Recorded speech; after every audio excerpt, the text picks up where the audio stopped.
Ladies and gentlemen, welcome to the Bold Podcast.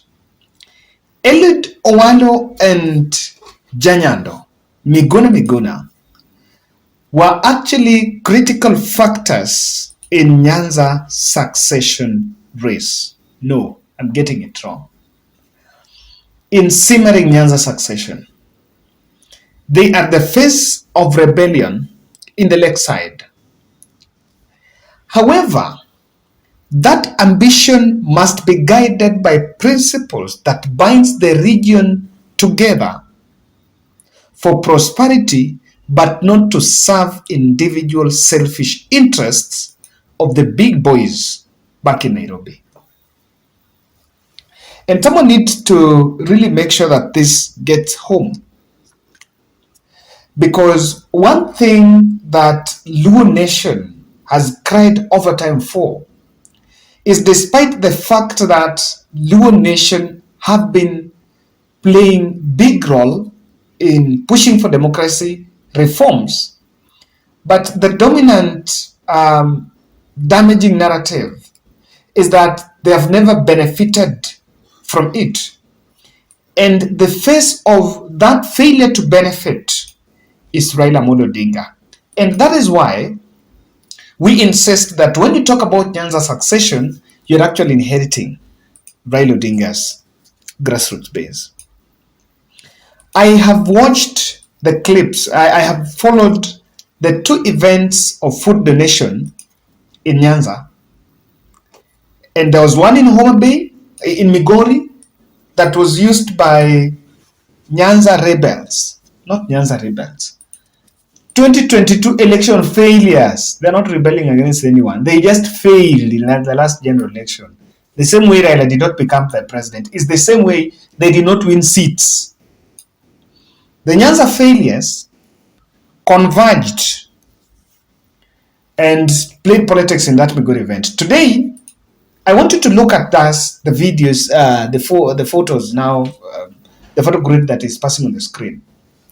I looked at, this was a food donation event that the dais and the tents and the way it has been organized, it looks like a political rally. In fact, money used to set up that stage and all those tents is enough to feed quite a number of families in Homa Bay County. So it is no denial that these events of food donation, technically, for convenience, they are also being accompanied by political missions. Wood Bishop Eliud Owalo is one of a politician that I actually touted as one that is more reserved and is different from Miguna, who was just ranting through. And because of Owalo's calmness, he could actually hold the grip. But if you look at the way the leaders, Nyanza failures, are converging, and the messages that they are accompanying with it, I agree that Tata Mbele it will be very messy because most of them are just seeking the attention. I want to appreciate the fact that time has come that we must start having a conversation of what next. It's either what next after Raila don't becoming president or what next after. What next? The question of what next is now on the table. So you can interpret it as Raila's succession or Nyanza's succession. But the question of what next is at the table. However, I feel a number of leaders have maybe pointed out the coming vacuum. Because the truth of the matter here is, in a number of few years coming, Raila Odinga will no longer be the face of Nyanza in terms of the national politics. He will not be. Because, and himself he has mentioned that time will come that hata mimi nitawacha and then go. And that indeed that time is coming. When and how, even me, I cannot make a good guess. But it will come. So, looking at this, I'm actually wondering, and I find these leaders using a wrong strategy. If you're giving food donations, first, it's not sustainable.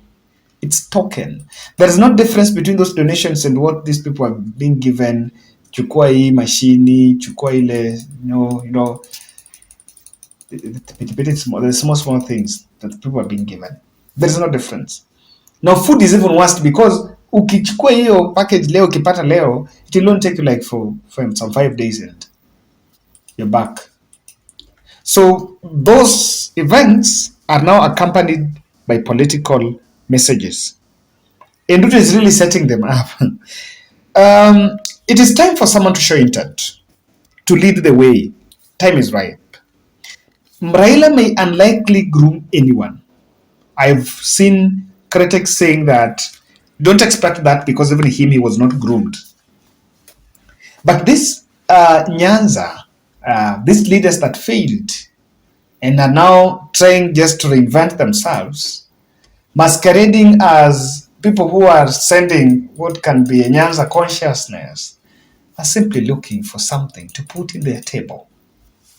I agree. The same way Raila is playing the national stage. And opinion is divided whether it is his personal interest or the interest of Kenyans. So, I just want to delve deep a bit and look at how the Eliud Owalo script may likely fumble. Miguna tried, it didn't go, sadly. And you can see there is a debate going on at the national stage where the administration is already threatening Raila that utajua hujui, you do this. Raila is already being profiled and being isolated, likely to be pushed to the offshore, to the shore of Lake Victoria. That's what is big happening at the national stage. But then somebody is also going there with anti-Raila message. I'm like, honestly, don't you think that you are even setting yourself up against the people? I'm not saying it's not right, but there are some unlikely scenarios that will actually play out. Kindly subscribe to our channel. Thank you for 39,000 subscribers. Asanteni sana guys for that. I don't take it for granted. That is how many months?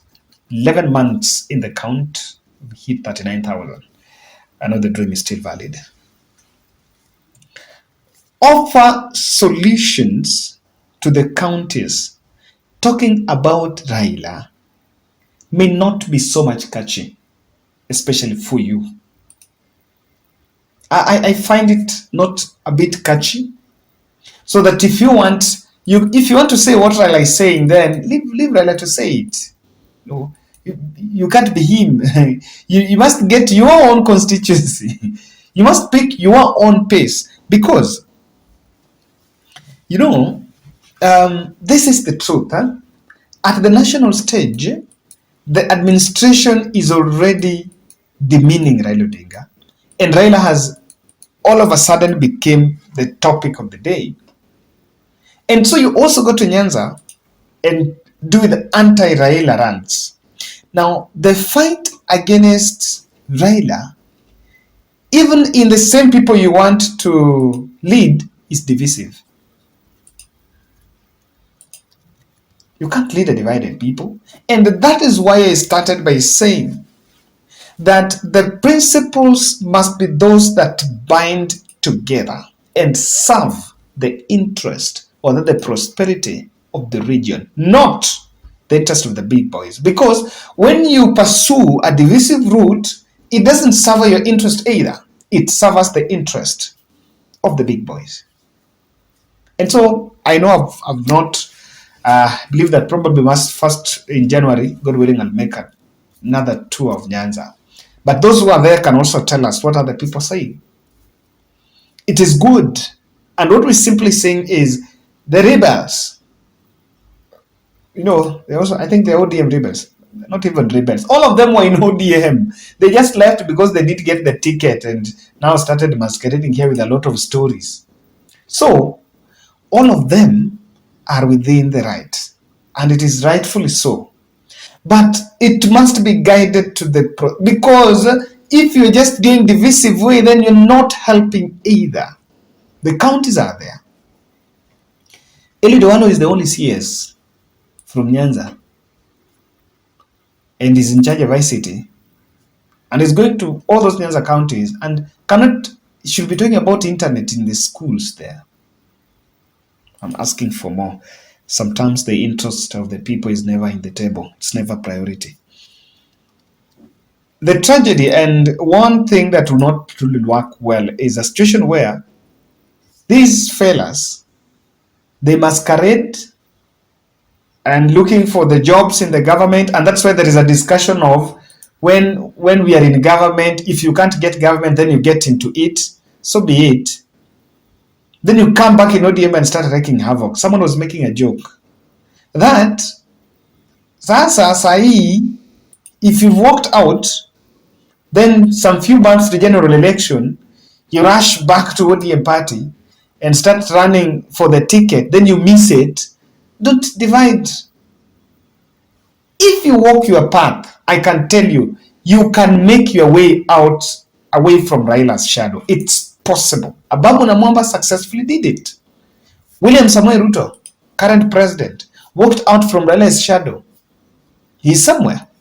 You can also do it. So if you have the vigor and you have the good ambition, don't go and rock. Because these are the people that still then go and complain that, Raila did not get more votes in Nyanza because Nyanza was divided. Nyanza was divided because of you. Yeah. Nyanza was divided because of you. Now, they are now moving out. Then, 3 months elections, they go back, look for the ODM ticket. When they miss it, they come out because people... No! Nyanza was divided because of you. And that's why I insist, the cause must be unity. Mount Kenya is talking about unity. At this time now. Now, that is it. So if you talk about it, let's talk about unity. And nimemaliza.